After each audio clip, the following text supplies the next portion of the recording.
from 107.5 Dave Rocks. I host a little show called The Morning Buzz, which means I get up at the crack of stupid and finish early.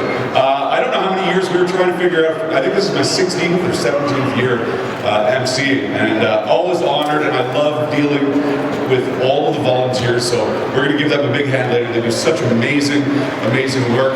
I'd like to say good afternoon to our new inductees, our honored guests, ladies and gentlemen. On behalf of the Cambridge Sports Hall of Fame, we welcome everyone to the 24th annual induction ceremony. Last year was virtual. It's good to be back. Now, as we gather in these places to honor these inductees, we remember the gratitude that we live, work, and exist on the lands that are the traditional territories of the neutral, the Anishinaabe, and the Hippies peoples. We gather at the Haldimand Tract, the land that promised to the Six Nations, that includes 6 miles on each side of the Grand River. May we live with respect on this land and in peace and friendship with its people. The 8 inductees we are honoring today bring the total number of inductees to 197 since the Hall's inception in 1996. First, I would like to introduce our honored guests and the 2022 inductees. Councillor Donna Reid, City of Cambridge Acting Mayor. Ms. Karen Redmond, Waterloo Region Chair. Mr. Brian May, our federal Member of Parliament for Cambridge. Ms. Valerie Bradford, the Federal Member of Parliament for Kitchener South Hespeler. Belinda Calaharios from the New Blue Party of Canada. Waterloo Regional Councillor Carl Kiefer, who's wearing a very dapper shirt, by the way. Looking real good, Carl. City of Cambridge Councillor Scott Hamilton. City of Cambridge Councillor Pam Wolf. City of Cambridge Councillor Jan Liggett. City of Cambridge Councillor Mike Mann. City of Cambridge Councillor Shannon Adshade. Our new inductees, which include Maddie Gardiner, Ainslie Melross, represented by his grandson Tony Wright,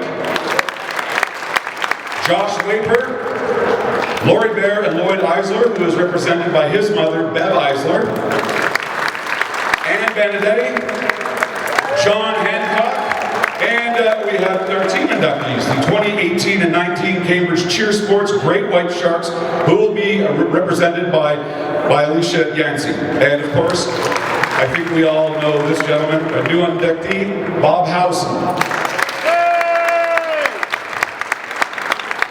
Before we begin today, I would like to recognize a number of former inductees that are in attendance today.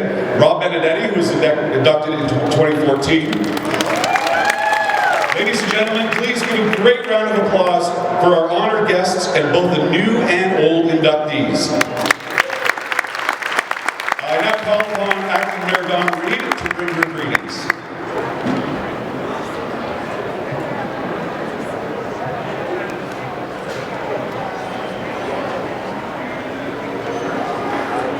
I need to take the mask off for this. So welcome everybody. This to me is a premier event. I like to come every year because I think sport is so important to our youth and to our older adults as well.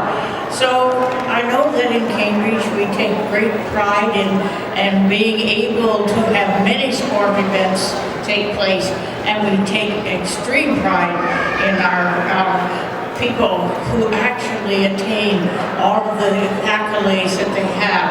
So it's wonderful to be here today to celebrate with these inductees and to look through the past inductees as we, after the meeting here. And so I want to just say welcome to everybody, and I hope that we have a really great time today. Thank you.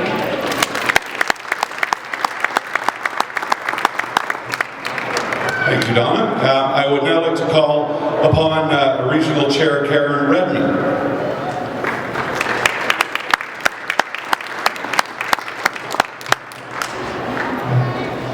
I too want to add my voice of welcome and say it is great to be here. Every time I come to this mall, I am wowed by that hallway full of amazing, amazing athletes.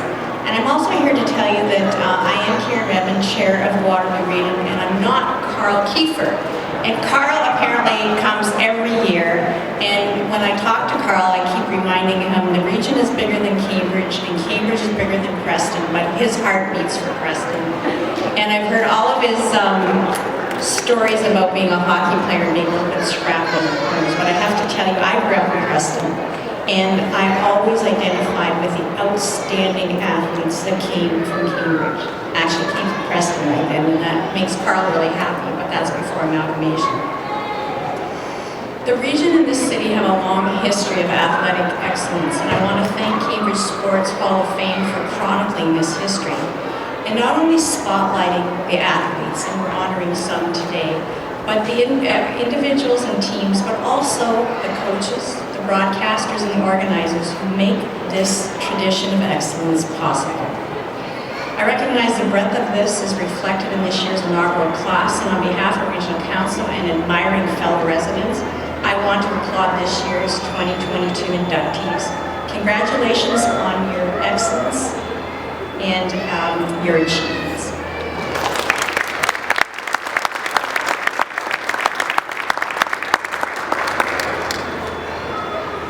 Apparently, George Aiken is here, former inductee, and I forgot to mention him. Hello, George! I would now like to call upon Cambridge MP Brian May to bring his greetings.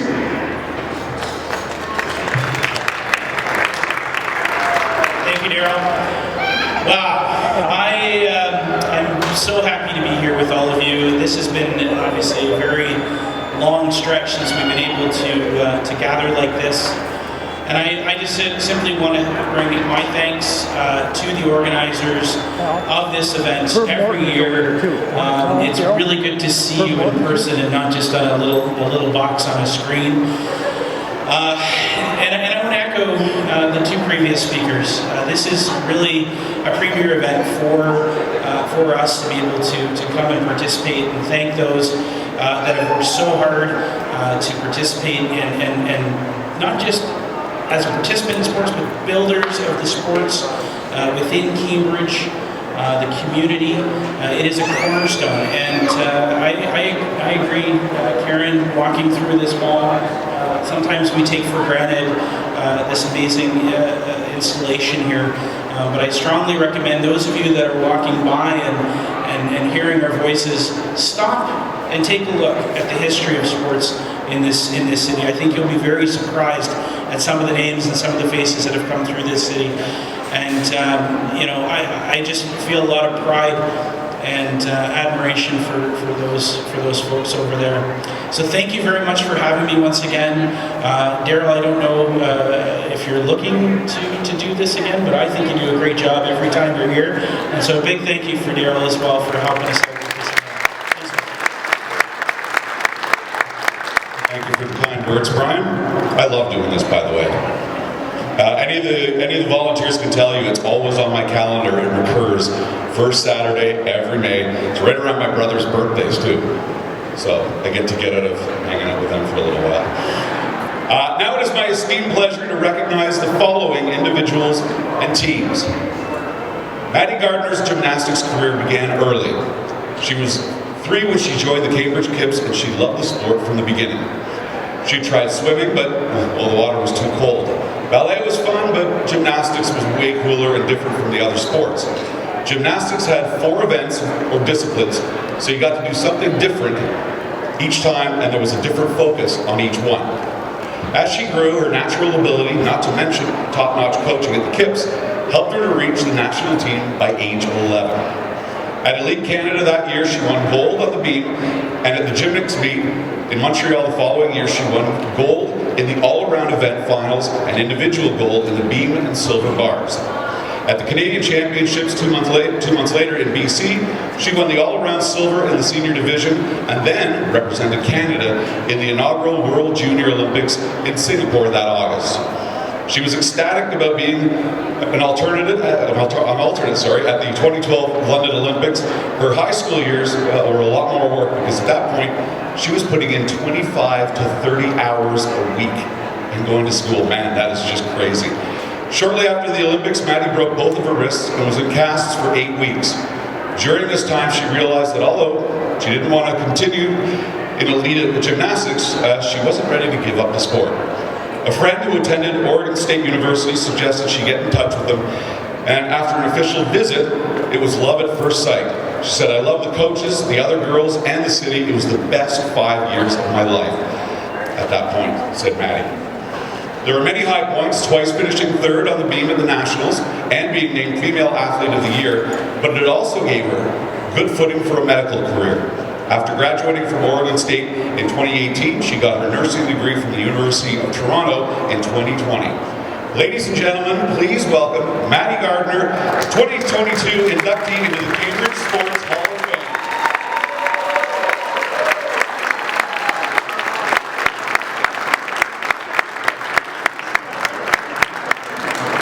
I was not anticipating speaking first, but that's okay. You'll have to bear with me.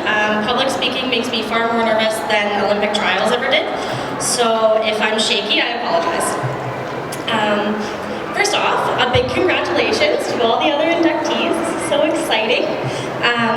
It is such an honor to be inducted with so many wonderful and talented athletes and builders and people who are so passionate about sports. During my gymnastics career, I hated talking about myself, talking about gymnastics, talking about my career. But this has given me the opportunity to kind of look back and reflect and be so proud of what I've done. And I am now so proud of the little girl that used to get in trouble for doing cartwheels in kindergarten. Gymnastics has given me immeasurable opportunities and experiences that that little girl could never have imagined. I've had the ability to travel the world, to compete for Team Canada, and to go on a scholarship to Oregon State, as well as so many other wonderful things, and to meet so many inspiring people along the way. Although gymnastics is an individual sport, I was never alone. I cannot thank the people that have been with me along the way enough. Oh, cannot thank them. And then also for deciding that those cartwheels are worthy of being in the Hall of Fame, which is fantastic. It takes countless hours and a lot of heart to put on an event like this and to keep it going throughout the year as well. They did such a wonderful job with the displays over there, so definitely check them out if you haven't. I'm assuming you have, but just saying. Thank you to my teammates who made it over here. They've become some of my best friends, my lifelong friends, and you guys made practice infinitely better, so I cannot thank you enough for that. Of course, I could never have accomplished everything that I did without my coaches, from when I was just a little kinder gym baby all the way through my collegiate career. To start, so thank you to Elvira and Velati, who are my coaches here in Cambridge. They believed in me so fiercely and were with me throughout my entire elite career competing for Team Canada. And then thank you to Tanya and Michael Chaplin from Oregon State, who helped me rediscover gymnastics in a completely new light and fall in love with it again. And thank you to Brian Amato, who unfortunately had the luck of having to coach me on bars, which was the bane of my gymnastics career. He did great. To all the other coaches that I had the joy of working with throughout my career and who helped me grow and succeed over the years as well. Thank you. Oh, I'm sorry guys, I'm not done yet. We just got the other side of the page, okay? Oh, I'm gonna be here a bit. No, I'm kidding. To my family and friends, many of you are here today, thank you for supporting me unconditionally and for going to the literal ends of the earth with me for this. You guys have been friendly faces in such intimidating crowds, in meets such as the London Test event in England, and the Youth Olympics in Singapore. I've had so many meets across North America, and you guys have always come to whatever you could, and I always appreciate that. I've felt your love always. To my brothers, one of them is here, thank you for letting me have the spotlight. For not getting too mad when I got out of chores because of practice, and for the encouraging advice, such as when my older brother simply told me, "Don't suck," before you went to Oregon State. Thank you. Or for when my little brother, whose typo changed from "can't wait to have you home" to "can't wait to have you gone," when I was telling him I was coming home from Oregon State for Christmas break. So thank you, autocorrect. But on the real, I'm very proud to call you guys my brothers, and I'm so glad that you guys got to come to Singapore and England with me. Lastly, to my parents, Peter and Wanda, who never pushed me, but always supported me. Well, Mom's already crying, guys. It's gonna make me cry, sorry. who, whenever I come home from a hard practice, always told me it was okay to quit, but I should wait until summer, which looking back now was actually quite sneaky because I loved summer training, and they knew that. The training throughout the year was a little bit more difficult, so they knew I'd never want to quit by the time summer came around. Thank you for supporting me when I decided to move across the continent for 5 years, even though you still made me apply to universities in Ontario, just in case. Thank you for all the big things, like being there for every meet you could possibly make work, traveling to France, Russia, all across the world, road tripping to Nebraska, eating Easter dinner at a Wendy's after Nationals one time. And thank you for all the little things, like missing your lunch break to take me to gym. No, I'm getting emotional, good. I could speak for hours, but it would never encompass how thankful I am. So once again, congratulations to everyone who is inducted, and thank you so much for the honor.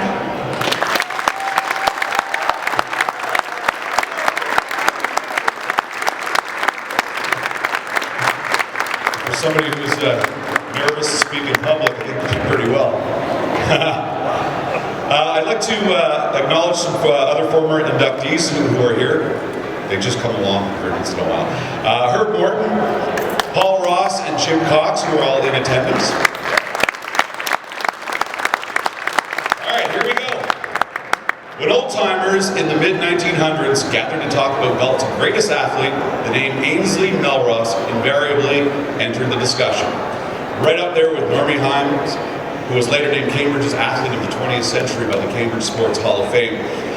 Ainslie was the fifth of 7 children born to James and Hannah Melross in 1887. James was a well-respected owner of the Scotch House dry goods store located on Main Street in Galt. As a teen, Melross first traveled out west by rail to Calgary, where he found work as a cowboy and with Alberta Tel, helping establish a network of rural lines. Ainslie played hockey and lacrosse and worked on the famous Baier Ranch southwest of Calgary. In addition to the Baier Ranch, he also spent time on ranches in BC, Montana, and competed at rodeos throughout Western Canada and the US. He also played professional hockey in the winters in Calgary, Medicine Hat, High River, and Stettler. Gifted as a hockey player, as a professional hockey player, his reputation as a lacrosse player with the Calgary Lacrosse Club, perennial winners of the Western Canadian Professional Lacrosse League, spread across Western Canada and Eastern Canada. During a lacrosse game at Medicine Hat, he was severely injured when he took a blow that burst his appendix. The injury almost proved fatal as he developed peritontitis and burst his appendix. The injury almost proved fatal as he developed hovering between life and death. As he recovered, he returned home to Galt. Once back and on his feet, he resumed his sport playing for the Toronto Lacrosse Club in the Ontario Professional Lacrosse League. But the lure of the West called him back, and he took a managerial post at the Baier Ranch and continued his hockey and lacrosse careers. Following the Great War, he returned to Galt with his growing family. He joined the Hamilton Tigers Lacrosse Club, which won the Ontario Professional League title. Among his teammates were Preston's A. Anderson and 2 others who gained renown in hockey circles. You might remember the names Hat Day and Carson Cooper, both later inducted into the Hockey Hall of Fame. In Galt, he captained the Galt Amity Hockey Club and was a member of the Galt Kilt Band and a trombonist with the HLI Brass Band. His musical talents took him on tour in Ontario with several dance orchestras, which he later directed. After his professional career days were done, he played with teams in Kitchener and Hespeler, where his teammates included 3 future mayors of Hespeler, William S. McVitie, Jack Courtney, and Alan Wilford. By then, he was by far the oldest member of the team, but his teammates praised his skills. Inactivity never appealed to Melross. Before his death at 57 in 1944, he had crammed into his life careers such as that of a lacrosse player, hockey player, polo player, cowboy, bronco buster, ranch manager, and musician. That's a list. Ladies and gentlemen, please welcome Tony Wright, who is speaking on behalf of his grandfather, Ainslie Melross, 2022 inductee into the Cambridge Sports Hall of Fame.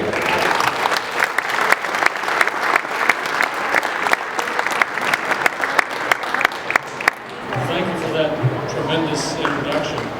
You took probably 135% of my speech, so I'm going to be pretty short, trying to think what I can say to be fresh and different. It is a real honor to be here. I'm the surrogate. It's a term stage where I recognize. I'm the surrogate. My grandfather, Ainslie Melross, died 2 months before I was born. He would have been you can figure this out now, he would have been 135 or 136 right now, so clearly he's not here. I'm here representing him. Just a few interesting facts, apart from what were already disclosed. He was born in Beaton, Ontario. Yeah, somebody knows Beaton. Simcoe County, I'm told. And 4 of his ancestors live in Simcoe County right now. I'm going to introduce them later. I have to broaden out my speech somehow. I think it's interesting, just a few highlights. It was indicated that he worked on the Baier Ranch, which is, I think, right now 60,000 acres still. It's a big one. In southwestern Alberta, south of Calgary, and in the beautiful foothills. An interesting thing about that location, it was next door to the EP Ranch, which was owned by, does anybody know? No, not E.P. Taylor, no, good guess, but 100 years off. The Duke of Windsor, later Edward VIII, the king who abdicated. Now, another interesting thing, I'm waiting to see people's eyes light up. An alleged wife of the Duke came from Galt, Ontario. Millicent Milroy. In fact, George Aiken, who's here, constructed and erected the sign that currently points to her grave, probably 20 yards away from Ainslie Melross's grave in Mount View Cemetery. So that's kind of interesting. We've never determined if there was a connection. I mean, the fact that they were both from Galt and she was claimed to be married to the king, etc., etc. He worked on the ranch next door. I don't think there was a connection, but it was never admitted. My grandmother certainly never admitted it.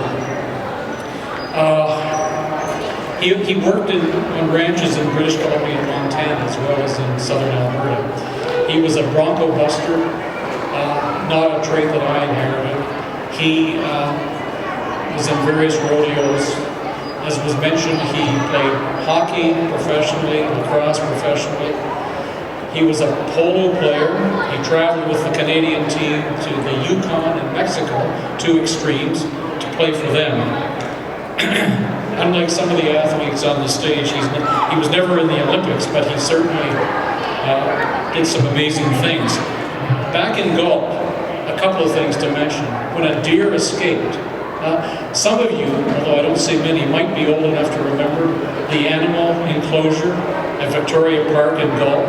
Anybody remember that? I see a couple of people will admit, 3 or 4. Well, a deer got loose. A deer got loose from that enclosure one night, and the town's officials didn't know what to do, so they called on Ainslie Melross. And Ainslie came and with a lasso was able to lasso the deer and bring him or her back to safety. So, yeah, he gained some notoriety there. Also, there was mention of Normie Himes, who I remember when I was a kid. I'm a Galt boy, by the way, if that means anything. 9 years and 3 summers in Galt. I can talk about the 9 years, but not the 3 summers. That was later on. Normie Himes was mentioned all the time, and apparently in my family. He challenged my grandfather to a foot race, because my grandfather had the reputation of being such a fast runner. And so the foot race took place on the laneway, which I think Dave Minari has already confirmed, still exists behind the stores on the south side of Maine, between Ainslie and Water. And apparently Himes. And Normie Himes won the race, but only by a nose, so they say. So Normie continued with his fine reputation locally, and my grandfather gained some further notoriety as a result of racing against Normie Himes and almost beating him. Now, okay, I guess one other fact. Ainslie, or Mel as he was often called, and the family, during the Depression they lived on Melville Street, right by the river. And his daughters, my mother and her sister Joyce, went around, they baked food and took it around selling it just to make ends meet during the Depression. That was on Melville Street near Trinity Church. Later Ainslie established an insurance and real estate business. and actually sold homes in Toronto, in the area of Toronto where I've lived most of my life, purely coincidentally. I only learned this recently. I would also, I guess I would also mention, and I think it's significant, as part of his real estate work, I guess, when a group of Armenians came to Galt 100 or so years ago, having to flee from their country during problems there, he found them a community home, which they then used and appreciated for his work in doing that for quite a while, I'm told. Okay, so that's history. Current. We've got the only, or most of the only living descendants of Ainslie Melross in the audience. And I wasn't going to do this, but I'm going to ask them, as I mention their name, to briefly stand up. My speech has been so truncated as a result of what went before. I have to do something to fill it in. So first of all, so these are my two sons, Scott White and Jasper is, well, is sort of his son. His wife Teresa is here. Harry, their friend, is here. Ainslie, Andy, my other son, so a grandson is here. Okay. Oh, that's not all. Looking further, I almost need my glasses on, except they're for short distance. From Ottawa, and they just arrived in the nick of time, are two more grandsons. They are the, or I should say, great-grandsons. I'm one grandson. Tom Stone, formerly of Ottawa, the late Tom Stone, was Ainslie's other grandson. Debbie Melross, who some of you might have known in Galt, grew up in Galt, was his only granddaughter. So she's unable to attend. Her daughter, Katie Whittles, who I don't see any recognition, she wasn't able to attend either. The other living descendants are James Stone. He's at the very back. He's pretending not to be here. There he is. He's very much like Ainslie from some of the photographs I've seen. And Michael Stone is here. But then, the highlight, great-granddaughter of Ainslie is young Emma Stone. No, not the actress, but there she is, right at the back. There she is. She's shy.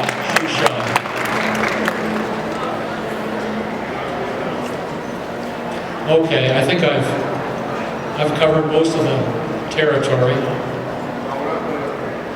One last quick anecdote.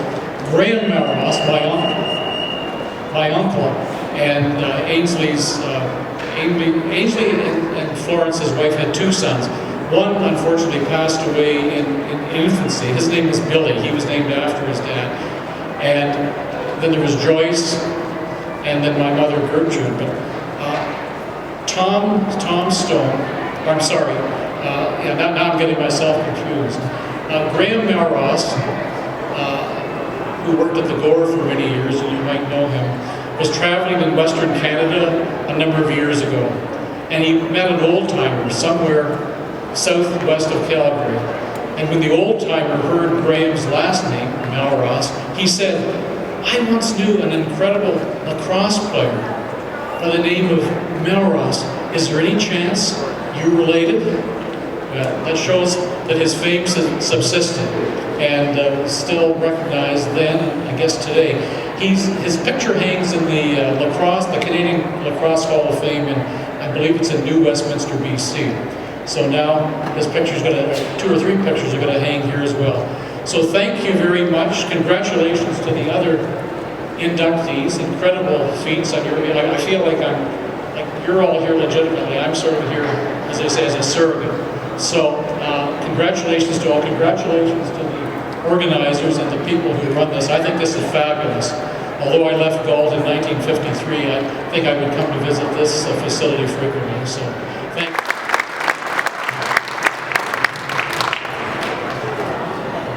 It's funny, every time I hear everybody talking about Galt, Preston, and Hessler, it reminds me, I've been here 19 years now, and when we started the radio station, it was over on Bishop Street. And I remember my first time doing a contest, and somebody called in, and I was taking the address, and I was like, oh, because I didn't know where everything was. Waterloo, Cambridge, and I recognized the address, and I said, oh, that's in Cambridge. And I got straight up, no, it's Preston. I learned quickly. Joseph Josh Wayper was a long-time and well-known Hespeler resident and hotel owner, but his biggest claim to fame was his skill as a marksman. Born in Durham, England in 1858, he owned the Queen's Hotel where many of his shooting trophies and stuffed animals were displayed. He was also a co-founder of the Hespeler Gun Club, so he becomes Hespeler, right? Formed in 1883, and he was active in the club for many years. Canada's federal government funded a national team to compete in England from 1872 through the turn of the century. By 1869, 2 years after Confederation, Hespeler's population was 767 in 1867. A drill shed and rifle ranges had been erected at present-day Millen Road, leading to the formation of local shooting associations and annual shooting competitions. Wayper excelled in these shooting matches, and together with other local sharpshooters, Peter Jardine, John W. Gilchrist, John Liebert, they represented Canada at the National Rifle Association matches in England. In those early years, the first shooting range was in the northwest corner of Fisher Mill and Guelph Avenue. That's where shooters fired at iron plates on the hillside. Those plates were painted white with a black bullseye and some rings.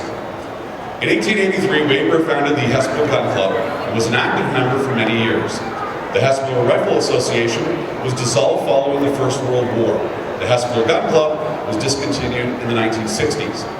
In 1896, Hespeler's four-man team, led by Wayper, won the Ontario Championship, breaking 94 of 100 clay pigeons. In 1901, Wayper was Canadian wing shooting champion, equaling the world record. He was also a three-time Canadian sharpshooting champion and won the Ontario Championship gold medal several times. Wayper was a member of the Canadian team that went to England for the Bisley competition. Over the course of his career, Wayper also won many minor events. Josh Wayper will be forever associated with Hespeler, but so too with nearby Clissoch Lake, where he owns several cottages. Josh Wayper died in 1915 and is buried in Hespeler's New Hope Cemetery. Ladies and gentlemen, please welcome Dave Benedetti, who will act on behalf of Josh Wayper, 2022 inductee into the Cambridge Sports Hall of Fame.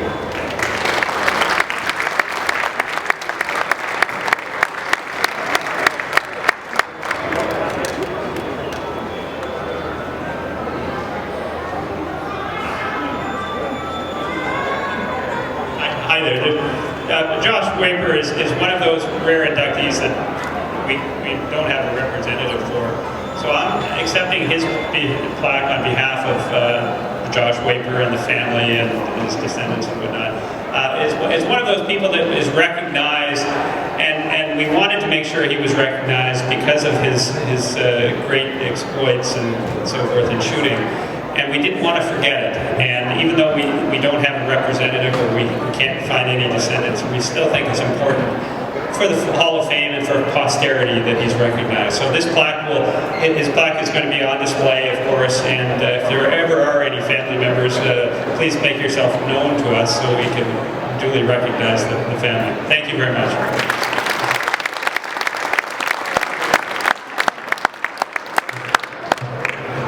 Well, it's been my honor to induct multiple figure skaters at this event, and my mother is probably the biggest figure skating fanatic that I know.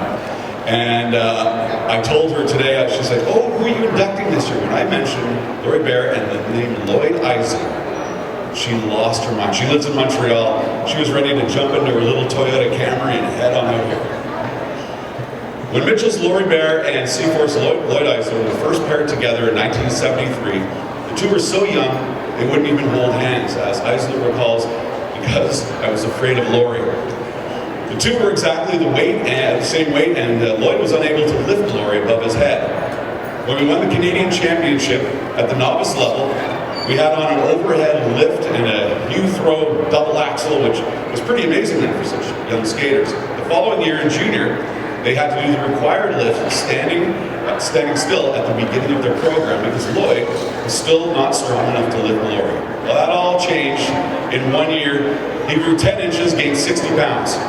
So eventually became known throughout the figure skating world for his lifts. In 1978, there were silver medalists in junior pairs competition at the Canadian Skating Championships. In 1979, Baier and Eisler won gold at the Canadian Championships and went on to win bronze at the World Junior Figure Skating Championship.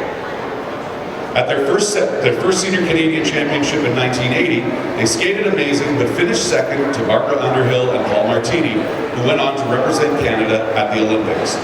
They followed their silver at the Senior Pairs Championships by winning gold in England and silver at their first World Junior Championships.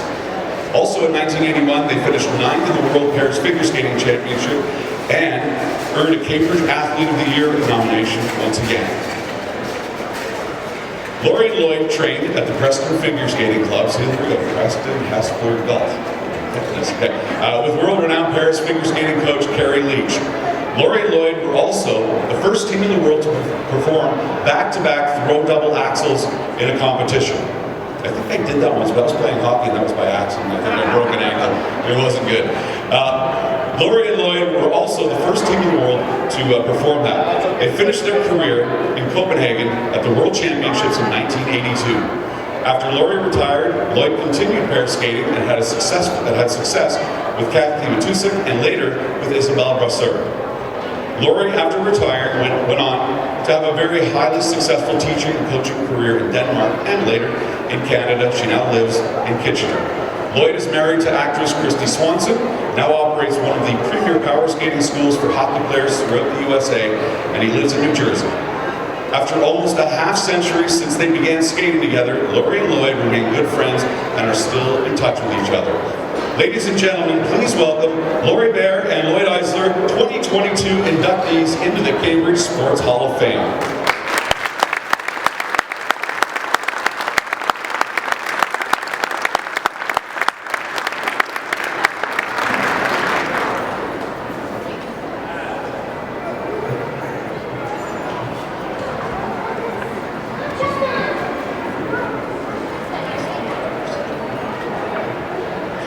This is Bev Eisler, Lloyd's mother, here on his behalf.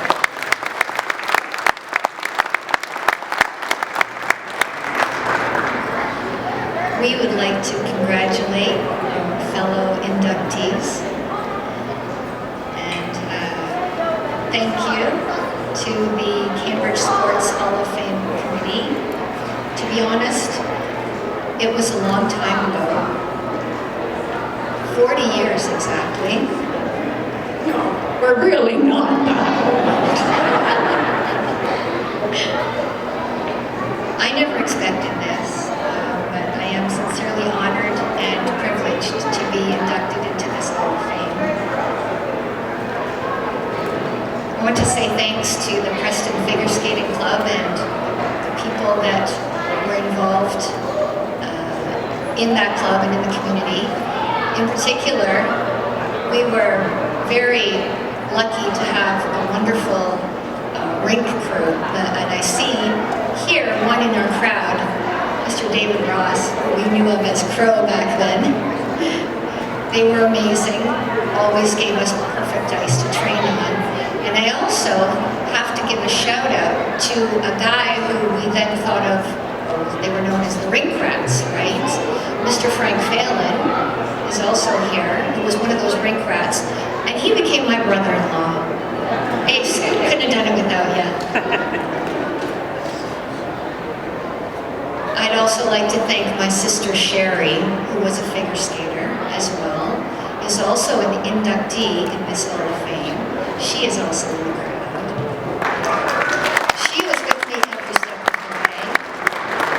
Thanks to my partner Lloyd, who, as you heard, went on to achieve bigger and better things in skating. Big thanks to Lloyd's mom, Bev, who not only shared the burden of the driving mostly with my mom, and bless her soul, she passed away some years ago, but they shared the driving duties. They sewed all of our costumes. And fun fact, when I was 12 years old, I wanted my ears pierced. And Bev did it with a couple of ice cubes and a sewing needle. We had to be tough back then.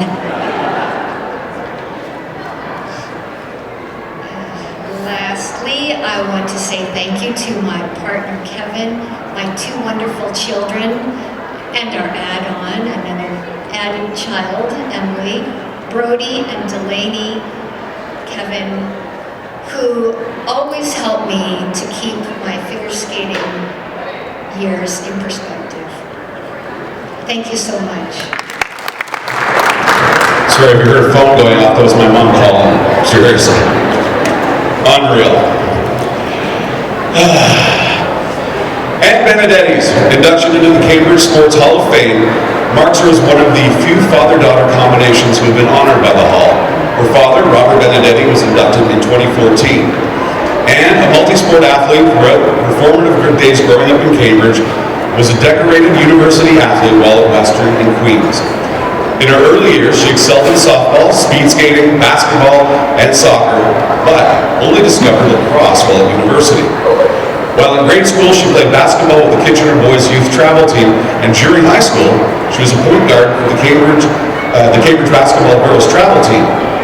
She was also a provincial champion short speed track skater, winning her first title in 1985. In 1986, she skated with Derek Campbell and Kevin and Cindy Overland to win the Oktoberfest International Speed Skating Championship in Kitchener, and followed that up with another provincial short track title in 1987.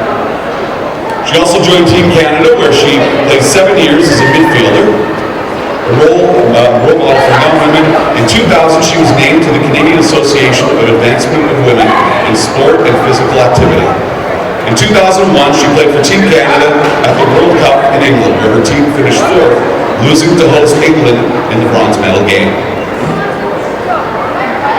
Following her academic and athletic career at Queen's, she began studies at Western for her law degree, where she was also player coach for Western's lacrosse team.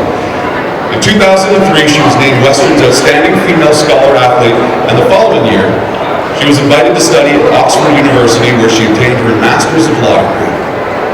That year, she joined Oxford's Lacrosse Blues, helping them win the British Home Nationals. She also toured with the British University Sports Association National Lacrosse Team and was named Player of the Year for the Oxford varsity team. Benedetti was named to the Western Mustangs Hall of Fame in 2019. As a practicing lawyer for Goodman's LLP in Toronto, she served for 6 years on the executive of the Federal Board of Sport Dispute Resolution Centre of Canada. Ladies and gentlemen, please welcome Anne Benedetti, 2022 inductee into the Cambridge Sports Hall of Fame.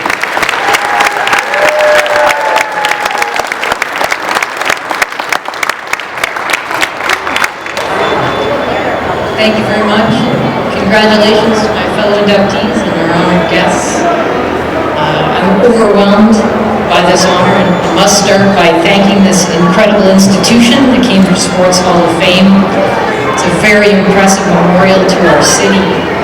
When my father was inducted in 2014, as was mentioned, he was given a beautiful book that memorialized with incredible research all of the various inductees. Well, I read that book, and I was struck by what the Cambridge Sports Hall of Fame has memorialized and what its members have contributed to our city and to so many athletes, and especially to myself as a young athlete here in Cambridge. So before becoming a lacrosse player, I was, as mentioned, I speed skated with Tom and Lisa, who were inducted in 2011. As mentioned, I raced with future Olympians, Derek Campbell, Kevin and Cindy Overland, inducted in 1998 and 2008 respectively. And as was mentioned, that didn't mean we raced on the same team. We actually raced in the same race, and this was before the Olympics had the mixed race. Our junior boys relay team, which was also inducted in 2011, they had major injury problems, and only Derek and Kevin were available for the final. So Tom and Lisa didn't blink. They came into the change room where Cindy and I had just finished the girls' relay, and they said, "You guys have another race." And so we went out. No one seemed to notice, and as you can imagine, running a race with 3 Olympians, all I had to do was manage to keep standing up. And the gold medal from that relay race, thanks to this committee, is over in those display cases. Played basketball, I was mentioned, with Cambridge basketball with Mr. Jim Baird, inducted in 2017. I was lucky to play in the Canterbury Games, thanks to the efforts of Mr. Howison, who's here today being inducted. And I did miss my final basketball game due to appendicitis, which seems to be common with us lacrosse players. But don't worry, I was rushed to Cambridge Memorial, and the surgeon who took my appendix out was Dr. Moffat, inducted in 2005. So I wouldn't be here without the Cambridge Sports Hall of Fame, it appears. So we all know that the best way to become a great athlete is to have great competition. And so many of us have had to go around the world to find that competition. Well, I didn't have to leave Ontario, I didn't have to leave Cambridge, I actually didn't have to leave my childhood shared bedroom. Because my sister Monique was faster than me, she was stronger than me. Actually, I spoke to Mr. Aiken when I arrived who informed me that it's my sister actually who still holds a record at the Canterbury Games, not me. And so as that attests, my sister was better at me than everything, ever. So much so that we had to institute her creation, which was called Share Win. So whenever we played something, she would share the win with me. Now, you'll notice I'm the much younger sister, so she would never let me win. She would simply share her win with me.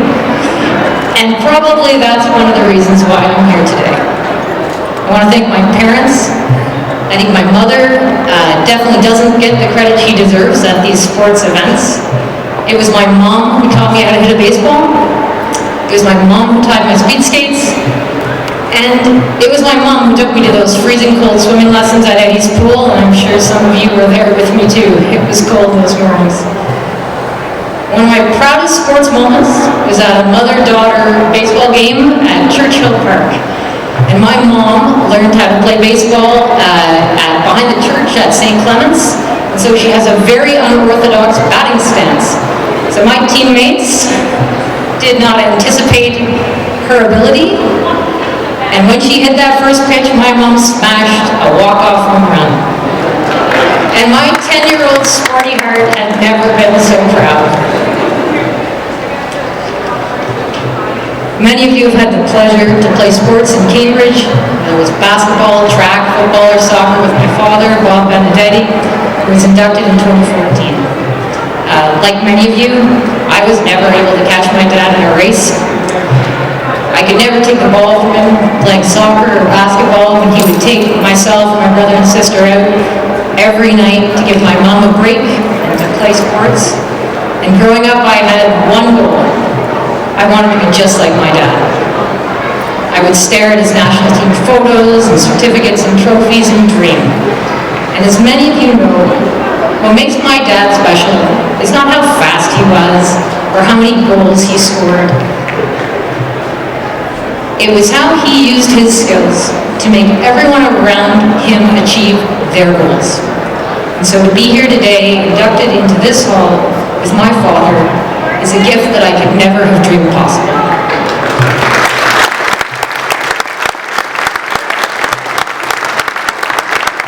I'm fortunate to be able to share today and every day with the most important people in my life, my wife Allie and my children Alex and Claire. Playing sports growing up for me was a way to fit in. I didn't feel different, surrounded by teammates working towards a common goal. My wife is crying, I'm going to let you know, so I'm going to try to make it through this. Now I get to start every day with the best team I've ever played on. Allie, I love you. You and our children are the other half of my dream come true. Being just like my dad was not only about trying to be a great athlete, it was about finding someone as wonderful for me as my mom was for my dad, and trying to be as great a parent as my dad was to me and still is to my children, Alex and Claire. So Allie, Alex and Claire, every day with our family reminds me of that unexpected speed skating relay all those years ago. After sprinting a few laps, each of us gets to use our remaining strength to push the next person on to their goals. And with teammates like you, I just have to find a way to stay on my skates. So thank you again to the Hall of Fame. Congratulations to all my fellow nominees. And thanks everyone. Welcome to my world. John Hancock. Hancock was born in Galt, grew up in Preston, and attended Preston High School, where he would later be inducted into the school's Hall of Fame and is one of several prominent locals who established a long career in broadcast journalism. For Hancock, his career with CBC was a dream come true. After high school, he attended the broadcast journalism program at Conestoga College and eventually went on to work for CBC, where he covered every Olympic Games from 1980 onward. The Athens Games in 2004, marking the 100th anniversary of the modern Olympiad, was his 9th Games. His earliest foray into broadcasting was at 19. He provided some color commentary for the Galt Hornets, senior hockey games with CKCO broadcaster Bill Hinkle. At college, Hancock was sports director for the college station CKR, and he gained experience with Central Ontario Television, which is CKCO, CKKW, and CFCA in radio operations. Then began 2 years in news and sports, and that's when he began doing color commentary on OHA senior games with Galt. He also did newsroom election coverage, wrote commercials, and did on-air news sports as well. That's the life of a broadcaster, great, huh? He also gained experience while in college with CBC in Toronto, and as well with the Junior A games in Kitchener. From 1972 to 1978, he worked at private radio stations in Hamilton, London, Kingston, and Wingham as news reporter, editor, sportscaster, sports director, it's usually how these go, right? You do everything. In March 1980, Hancock joined CBC Radio 940 and Montreal sports team, where he began as sports commentator on Daybreak and Quebec AM, and also contributed features to other radio and TV programs. His first Olympic experience was earlier that year when he covered the Lake Placid Winter Games in New York.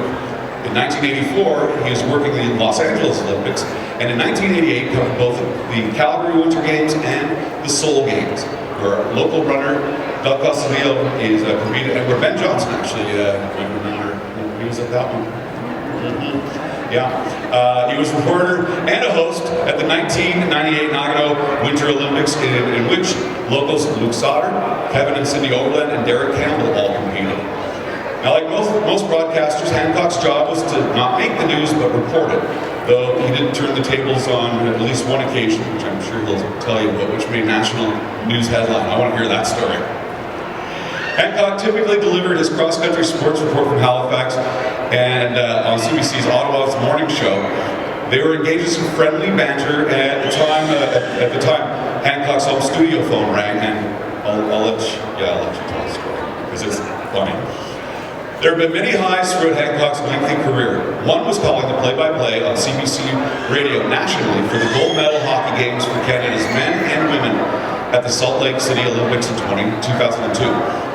Canada won gold in both games. Another was calling Gaetan Boucher's speed skating Olympics race in 1988 in Calgary. At CBC, he also had the opportunity to work on some international baseball. He got the chance to travel with the Montreal Canadiens to their training camp in the fall of 1989, going to Moscow, Sweden, and Latvia. Apart from his sportscasting career, he enjoys jazz and blues music. I hope we're going to see you at the Kitchener Blues Festival this year. It's back on. His friend, pianist Oliver Jones, wrote a piece of music in 1983 called Lovely Lorri, dedicated to Hancock's daughter, Lorri. In the spring of 2022, Hancock is still going strong. Ladies and gentlemen, please welcome John Hancock, 2022 inductee into the Kitchener Sports Hall of Fame.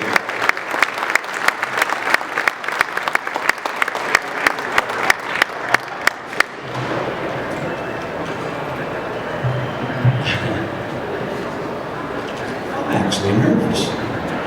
Saw Carl Kiefer and threw me right off. And then I met my first babysitter when I was 1. And she's sitting there. And then I had to follow that wonderful speech. Man.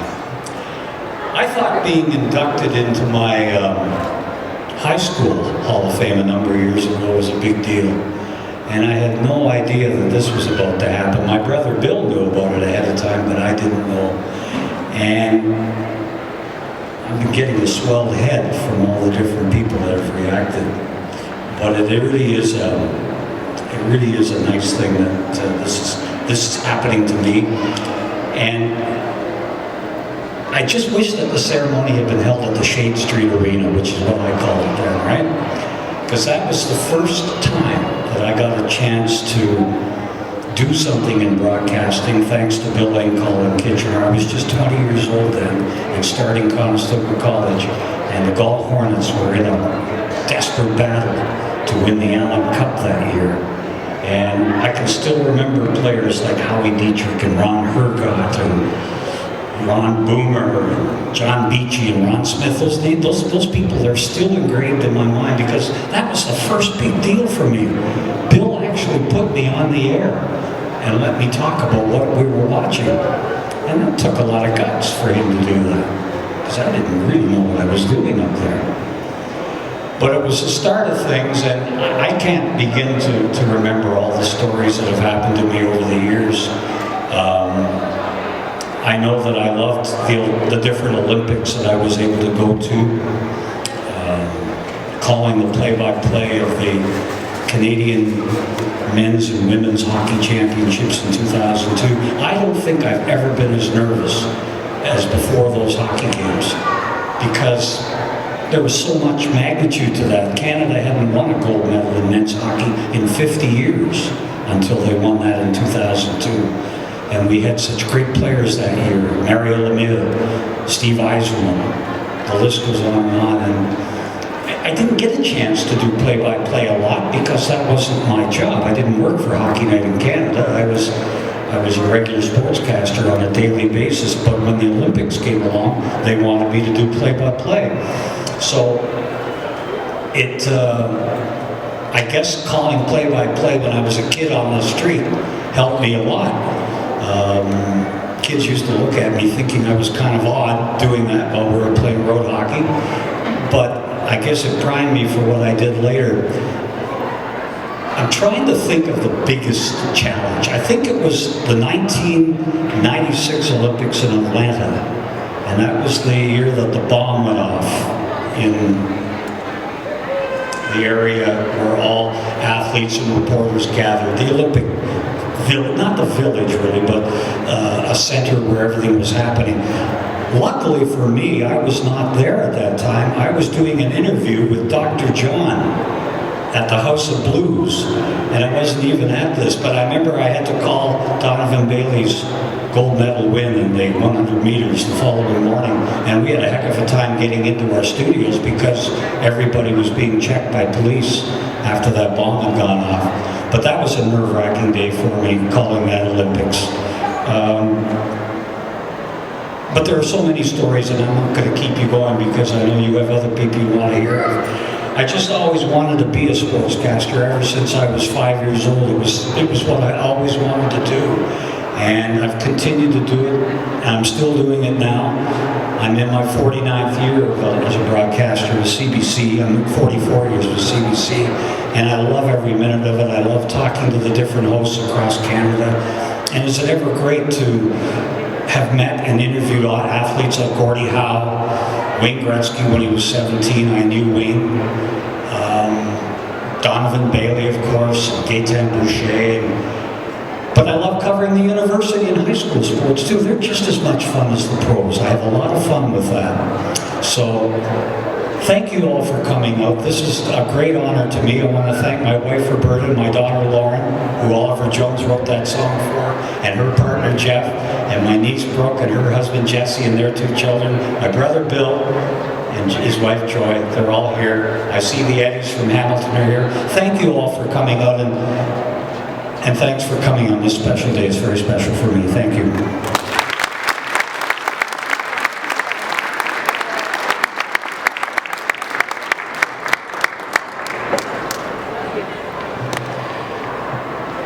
Well, in 2014, the Cambridge Sharks cheerleading team, coached by Ali Moffat, Alana Potter, and Laura Jordan, they made history by winning a world championship and becoming the first international team to win the prestigious Level 5 competition. Members of all 4 world championship teams from Cambridge.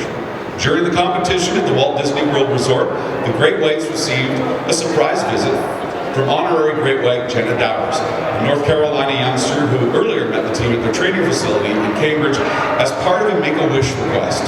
Dowers was also sized for the world's ring after the competition.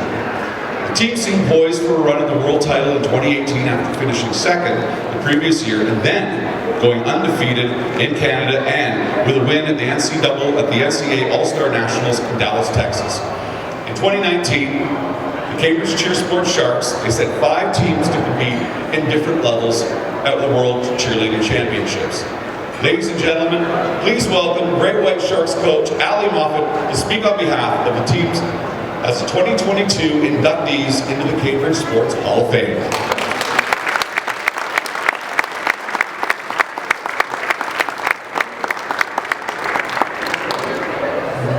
I am actually not Ali Moffat, sorry. I am Alicia. I was a member of the Cheer Sport Great White Sharks for all 5 actually now, because we just came back from the World Championships a week ago, and we are very, very honored to have won once again. So I will be speaking on behalf of the team today. Congratulations to our fellow inductees, which are also amazing. And thank you to the Cambridge Sports Hall of Fame for having us and inducting us. We are so, so proud. It's an honor to be recognized in sports in our community, and we are so grateful to be here. Like I said, I have been a member of the team since 2012. So I was part of all of the World Championships teams. But we're going to talk about the 2018 and the 2019 team a little bit. Prior to 2018, our team was going through a 2-year drought, you could say, we had not won the World Championships since 2015. So we had our work cut out for us. This team was one of the most hardworking and dedicated teams that I have ever had the honor of being a part of. There were a lot of younger athletes on the team that had grown up through our sport from the time they were 2-3 years old and had now gotten the chance to compete on the world stage, and I was so honored to be there with them and watch their dreams come true. It was something so, so special. The 2019 team had much of the same attributes as the 2018 team, all the grit and the determination that it took to stay on top of our division and again win the World Championships. One of the most special parts, and he touched on it a little bit, of that season was having Jenna, who is from the Make-A-Wish Foundation. She actually flew out to Orlando, Florida and joined us for our finals performance. And she got to come on the stage, come on the floor for awards, and it was so special having someone like her and just watching her dreams come true along with ours, and that was something that I will never forget for sure. I know I can speak for my entire team and thank our coaches from the bottom of our hearts, Ali Moffat and Corey Rickett, along with a village of a bunch of other coaches. We would not have been able to do it without them. They are some of the most dedicated and passionate people that I've ever met.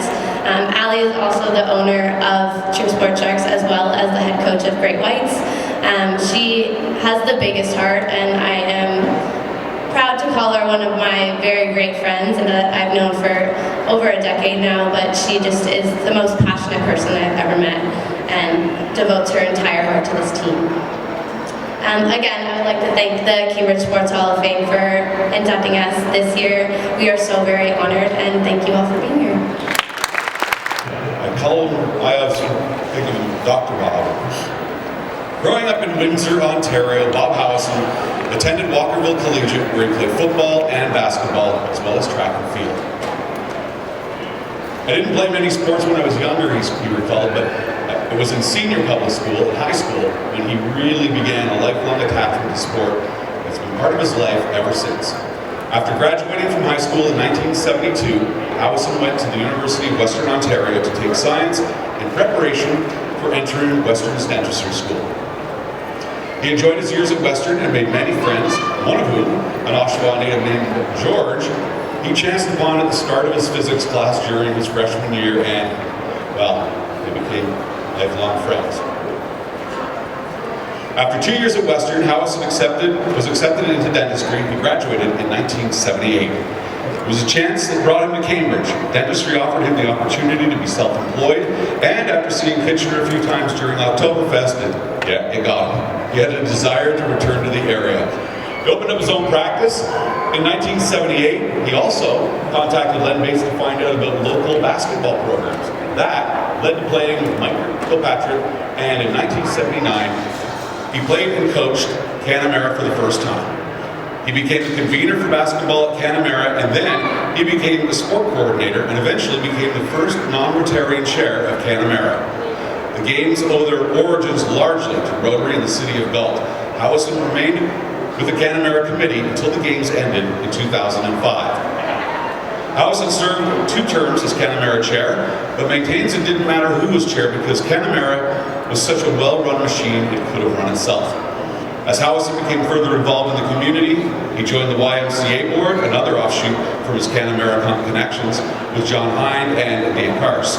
Prior to joining the board, he got involved in a committee that was looking to move the Y from the Queen Square location, where it had been since 1914, to a new location where it currently sits on Hespeler Road. He was enlisted to chair the fundraising committee and was joined by other capable people like Tom Watson. Howison's time in Cambridge, which has now been the better part of his life, has been punctuated by gratitude, and he never fails to note luck. I always felt I was very lucky to be surrounded by great people who were very helpful and were a great asset. He mentions people like Lynn Weller, Frank LeBlanc, Dave Young, Dave Cars, and Jim Harding as being a few of those people. There were many more who surrounded him along the way. I don't memorize all this. I try. In 2003, Howison was presented with the Don and Benita Rote Sports Contributor Award. After more than 40 years, Howison has become an indelible part of the community, and in that time, he's been a player and a coach and has served as a chair of Canamera, the chair of the Cambridge Sports Awards Dinner, president of the YMCA board, chair of the Arthur White Sports Bursary, vice chair of the Cambridge Sports Hall of Fame, president of the Cambridge Basketball, and is a member of Fair Play and Discipline Committees for Basketball Ontario. I love this guy. It's been years that I've been doing this, and every year I always love seeing his smile. Ladies and gentlemen, please welcome Bob Howison, 2022 inductee into the Cambridge Sports Hall of Fame.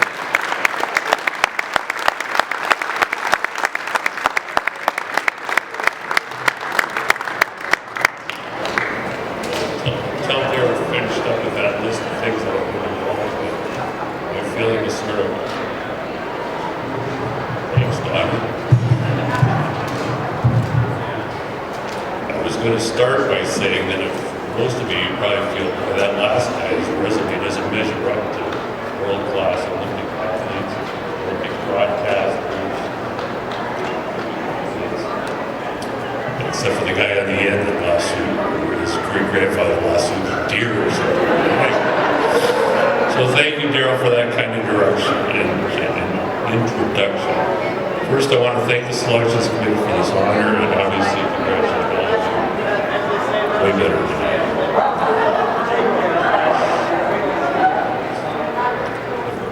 I first became aware of the very rich sporting history that Cambridge has at the 10th Anniversary Sports Awards Dinner that was held the fall each year. To think that I now belong to that fraternity is certainly very special. I have maintained from first hearing of my selection that I am undeserving, but I've come to decide that I'll accept the honor graciously. As mentioned, I developed a love for sports with my childhood friends growing up in Windsor. Windsor was where I fell in love with the game of basketball. As mentioned, I played with a group of friends at university, and when we started settling in different cities, it was time to find a group locally to play with. This began my introduction to all kinds of opportunities outside of my field of employment. However, not unlike my, I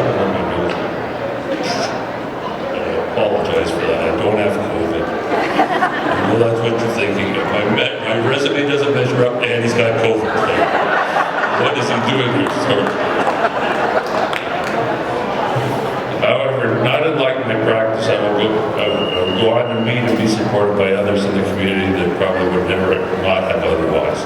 Basketball led me, as mentioned, to Lloyd Bates, Mike Kilpatrick, and Jim Baier. Shortly after coming to town, Jim Baier invited me to come part of a new endeavor, Cambridge basketball, that Ann alluded to. It started with about 30 kids or so, mostly friends of Jim and Karen's 2 children, and grew from a house league sort of entity with one travel team of girls to a group that hosted 160 teams each year for our Cambridge tournaments. We also had programs started from grade 1 up to players graduating high school. The folks that supported this growth included Harry J. Prasad, Len Weller, and Frank LeBlanc. I will always appreciate those 3 particularly because there was a time when we struggled recruiting volunteers for the executive, and those 3 wore many hats for many years. The basketball connection led me to my role with Canamera. Canamera gave me 25 years of pure fun, from the days of actually playing to those of coaching as well as administrating. Again, it led me to meeting folks like such as John Hyde, John Rothwell, and others, and John Book. I would still count as friends. I was lucky enough to serve as chairperson for 2 different terms, and so I was very disappointed when we had to make the decision that the games had run their course and they stopped. After my first term as chair, I was invited to join the Galt Rotary Club. This introduced me to a group of fun-loving individuals who were involved with lots of projects that improved the community.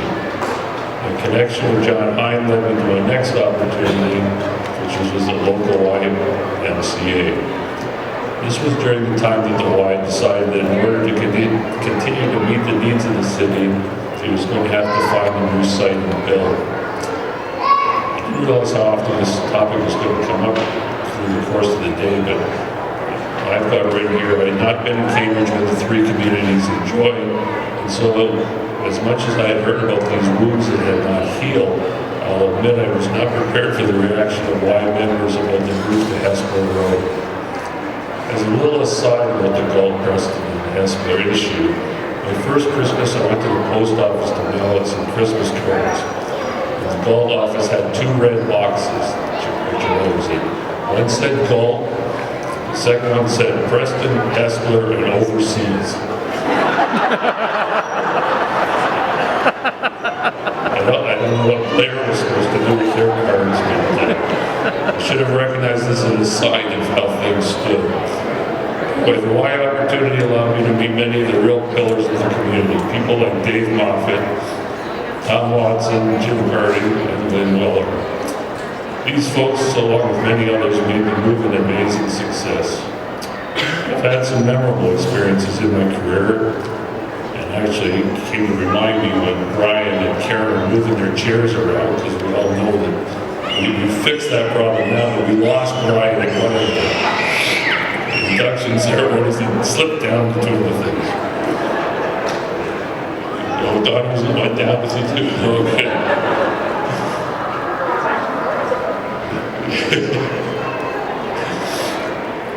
I had a similar experience one time when I was chair of the Sports Awards dinner, and Tim Turtle, who was fairly elderly at the time, fell off the stage, and for a flat on his back, he told Callie Boges, now Callie Parsons, to just continue on with her speech. I actually think he might have fallen asleep when he fell. Don't quote me. I'm so grateful to all those who supported me, as it's given me all these opportunities to lead the various groups I have mentioned. It's because of them that the selection committee would even consider me. They tolerated my rants, my philosophy of things do not stay the same. With organizations, you cannot hope to stay as you are. If you're not growing, you're shrinking. And I always hope that the groups I was involved with or led would grow. I have named several individuals, and whenever you do this, you run the risk of offending some that go unmentioned. And so I thank the many unnamed individuals for their help and support along the way. And there's no way I can get through without it. There's no way I can get through by thanking my family, so they'll just have to understand. So thank you all, and congratulations to the rest. I believe I still have video of that, the infamous crasher. I was Facebook Living that day, and I remember the camera was set up over there, and it went, and I got a phone call from my boss going, dude, please tell me you saved that. And it's somewhere buried in my Facebook, but it was was fun. One little quick story about, I know we're all talking about, you know, Galt, Preston, Haspler. Another thing that I noticed when I moved here, the old Canadian Tire, which is where LA Fitness is now, over in Pine Bush, I had to call there to ask, you know, I was looking for something. And remember, some of you may not, because you might be too young. I remember I used to call 411, and it was that automated voice, and it would say, "What city, please?" And I said, "Cambridge." And, "Well, listing." And I said, "Canadian Tire." And the voice came back and said, "There is no listing for Canadian Tire in Cambridge, but there is a listing for one in Galt." This was in 2003. And just for a lark, I called back and said, "For what city, please?" And I said, "Galt." And what listing? Canadian Tire. And it came back with, "There's no listing for Canadian Tire in Galt, but there is one in Cambridge." So, how confusing is that, huh? Ladies and gentlemen, I'm going to announce everyone, and just hold your applause till the end. I would like to get a great round of applause for this year's inductees and Benedetti. Also, Mandy Gardiner, William Ainslie Melross, Joseph Wayper, John Hancock, the Cambridge Great White Sharks, Lorri Baier and Lloyd Eisler, and of course, Bob Howison. Big hand for our inductees.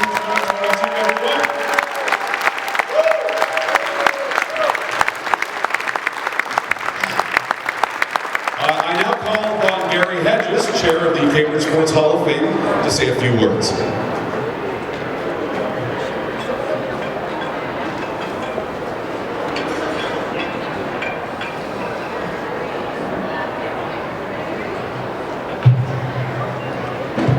Good afternoon.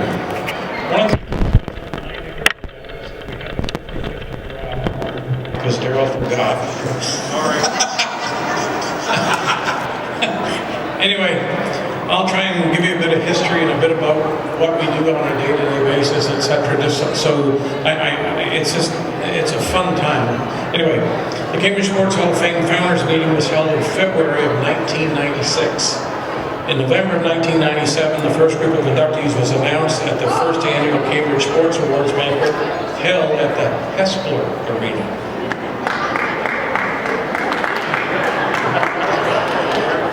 Compared to other sports Hall of Fames, I think we are a true sports Hall of Fame. I think Daryl mentioned that we have inductees from 27 different sports, along with Special Olympics, television and radio broadcasters, and sports writers. And we take great pride in that. If you look at the inductees this year, and last year we had, I think, archer, canoeists. I mean, it's really very broad-based. We're not focused on a very narrow approach.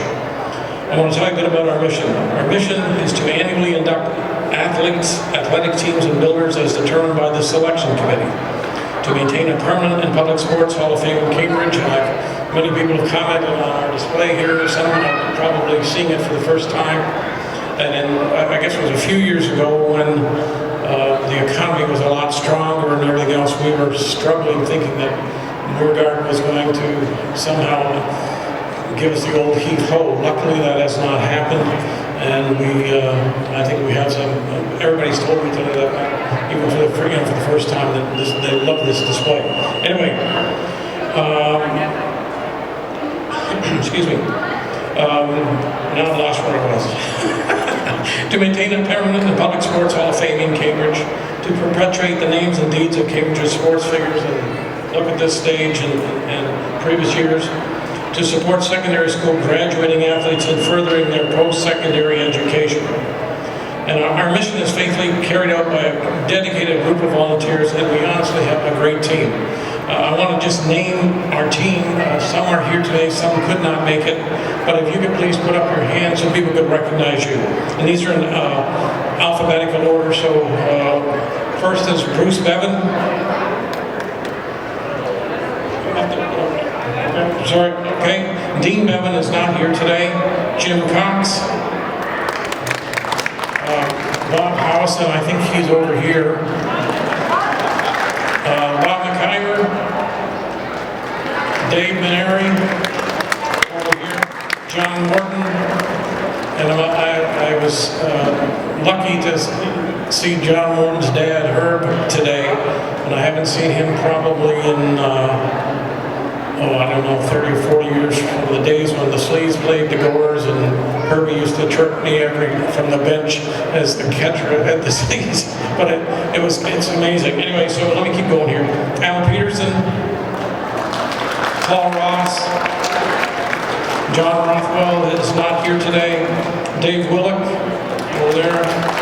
Ted Wilson, Kurt Walter, and Mark Wyman, who is not here today.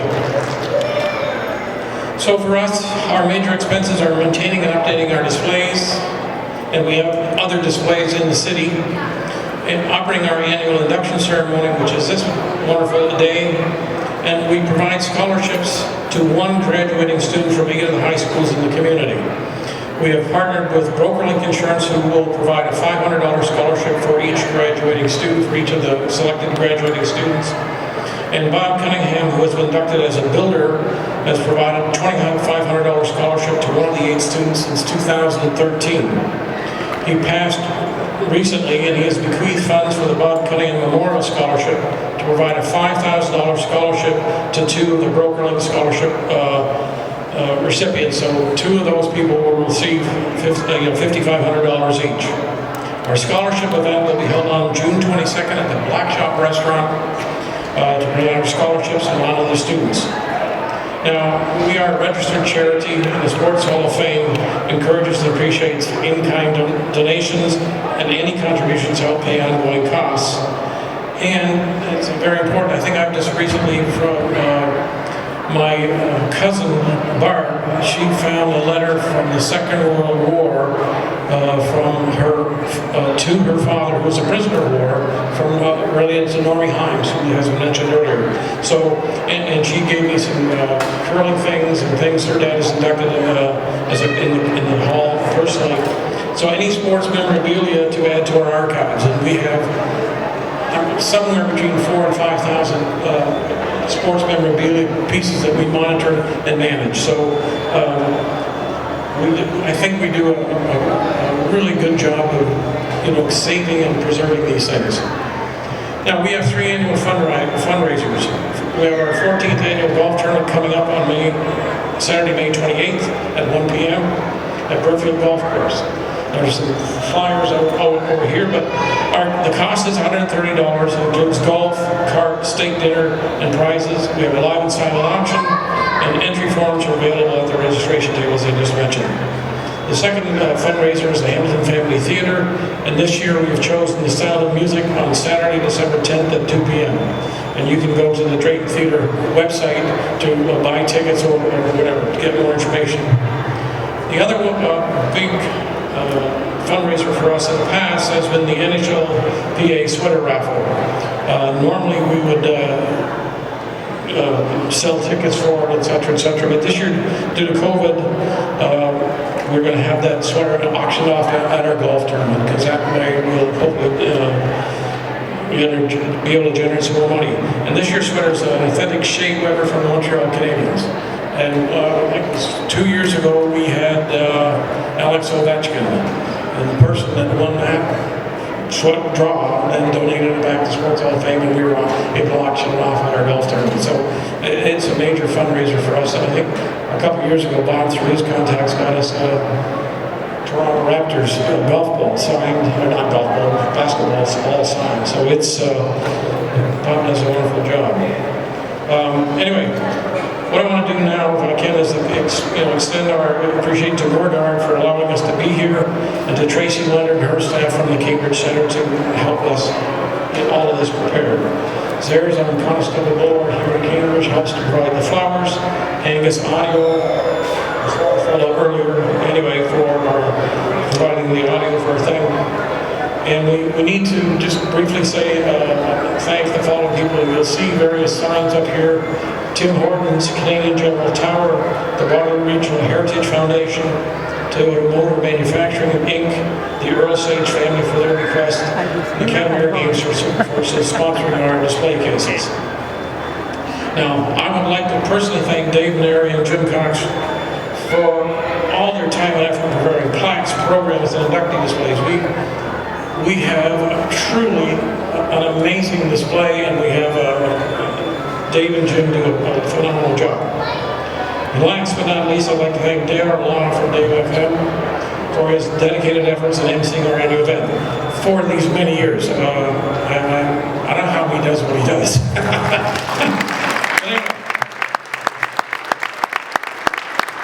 I want to extend my congratulations to this year's inductees. All of you, thank you for all of your efforts to become these prestigious athletes and represent our collective cities. I don't want to get into whoever they are. And to our honored guests and all the friends and family that are here today. So thank you, ladies and gentlemen, and I hope to see you again here next year. Thank you. Okay, I'm going to call right now Dave Benedetti from the Cambridge Sports Hall of Fame to join me. He's going to have some final words for you, and we have a very special presentation today. Oh, wait, before I get there, we want to invite you, make sure you go to this one. The public, everyone's invited to the 100th anniversary celebration of Galt Arena. That's at Galt Arena Gardens on the 18th of June. That's a Saturday. Just consult the City of Cambridge website for all your details. 100 years and the longest functioning arena in the world. It's crazy. It's just crazy. We have such people, there's so many things that we don't realize that Cambridge has. A sports hall of fame that is fantastic, an arena that has such great history. Right now, we'd like to announce the 2022 winner of the D.R. Maneri Award. Mr. Paul Ross was recognized as a founding member and longtime contributor to the Cambridge Sports Hall of Fame. Paul, can you please come to the stage? Oh, I'm surprised you weren't supposed to know about this.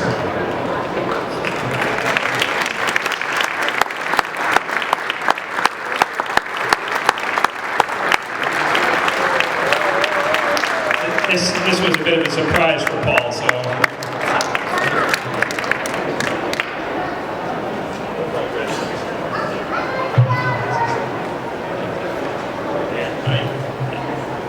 Paul has been with the Sports Hall of Fame since we started it, and that's a number of years ago. We were both a little younger then.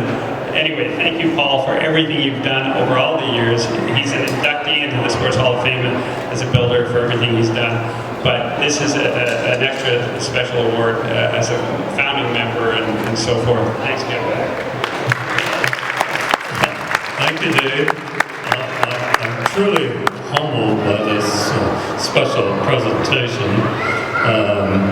This is what I do, you know. Give something back to the community. That's what I've always done. And there are some of the great people that are part of our community out there. So again, thanks very much. I certainly appreciate it.